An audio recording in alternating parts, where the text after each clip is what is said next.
Ruth, welcome to Stories of Resilience, our video series. You are the head teacher of Portobello High in Scotland. Tell me what work the school has been doing since August around being ACE aware and some of the practical work that you've undertaken since August. Okay. In August, we began a completely different approach to building positive relationships in a really deliberate way in our school. And there are a number of kind of key components of that, three main components of that. The first one is that we meet and greet students when they arrive in lessons. And that's about an individual greeting at the door of the classroom. For every lesson? For the vast majority of lessons. Sometimes there'll be a practical consideration, but for the vast majority of lessons, children will be greeted at the door as an individual, not just as everybody arriving together. And a lot of the time that happens with a handshake. The power of the handshake, The power of the handshake. And the power of the handshake is that you can't shake somebody's hand without having a very brief connection with them as an individual. It's difficult to shake somebody's hand or do an elbow bump or whatever's comfortable for that young person without looking into their eyes, without having some kind of connection. And the things that happen as a result of that are the things like, oh, that's a good haircut, or that was an amazing goal, or I loved reading your essay. And those are the key things that begin to really build relationships and take them to a different level. And there was a few other things you mentioned there yes. in terms of what you're doing. So the handshake is one of them. The handshake's one of them. The next one is that we just have an expectation and a stated expectation for everybody in the school community that adults will deal with them in a way which is calm, consistent and kind. And the third one is to do with the way in which we praise young people and recognise when things are going well. And it's also to do with the way in which we deal with situations where things are not on track and how we get them back on track. And that's something called PIP and RIP. And all of this is based on work that some people will be familiar with that's been developed by Paul Dix and Pivotal Education. It's amazing how times have changed and how practice has changed in a short space of time in schools in Scotland and across the UK. And I'm really interested to find out about your staff and how they took to this initially. Did they embrace it wholeheartely? Was there an air of scepticism? I would say that there was a lot of enthusiasm to begin with, and there continues to be a commitment to it. Any head teacher will tell you that the holy grail in a large school is consistency. And we continue to work on that consistent experience for young people around the school. We did a lot of preparation leading into the launch of this approach in August. We really took the whole of the previous year to prepare for that.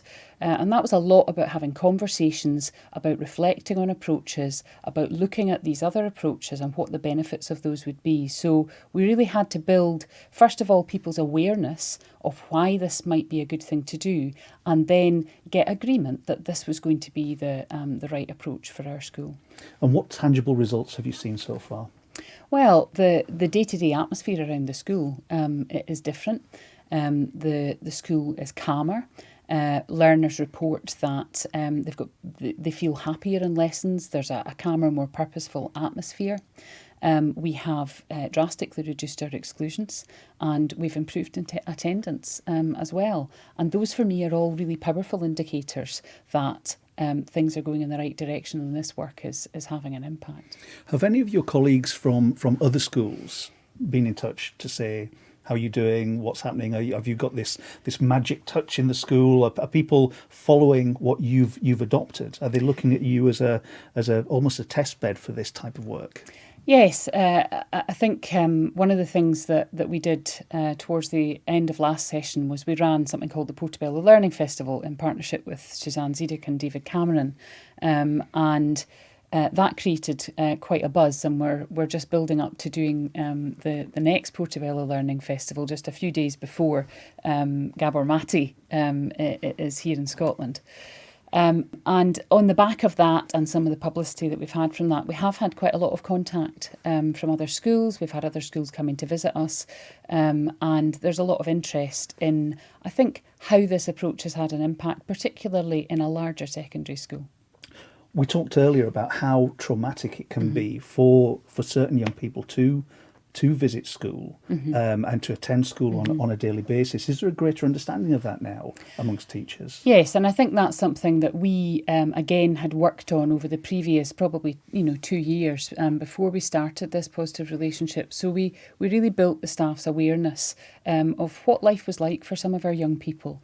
There are some excellent projects running in the city of Edinburgh. There's an approach called Turn Your Life Around. We engaged as one of the pilot schools with that, and that's based on taking adults who are survivors, if you like, of difficult experiences and their adverse childhood experiences, bringing them into school to speak to staff and raise their awareness, but also to work with young people in groups and as individuals.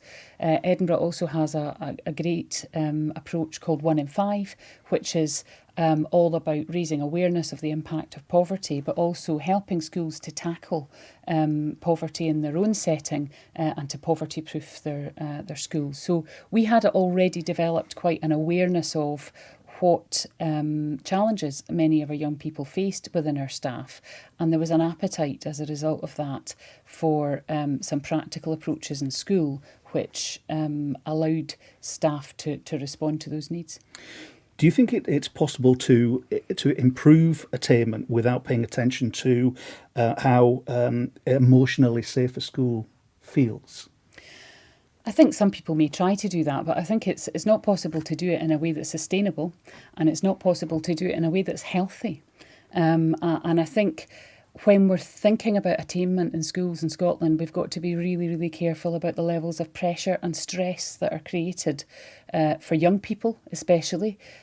School mustn't feel like an exam factory. It has to be about more than that. And I think we also need to be mindful of the impact that has on staff as well. I would much rather have people focusing primarily on the relationships they have and on the quality of the interaction that they're having with young people. Because if you get that right, if you make school an attractive place to be, if you build a connection so that young people want to come to school and feel safe when they're in school, then improved learning will happen as a result of that. It can't not, if you like. It's almost like an organic process. Yeah.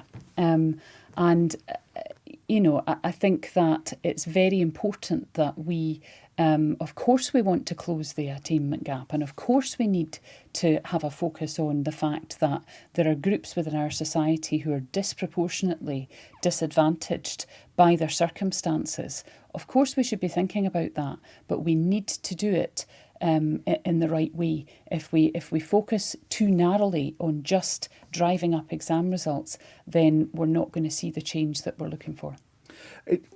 We've mentioned this in a few of the interviews. One thing that comes and is very, very clear, comes out an awful lot. It's relationships, isn't it? Mm-hmm. Finally, we ask everybody this question: what does an ACE-aware nation look like for you, Ruth?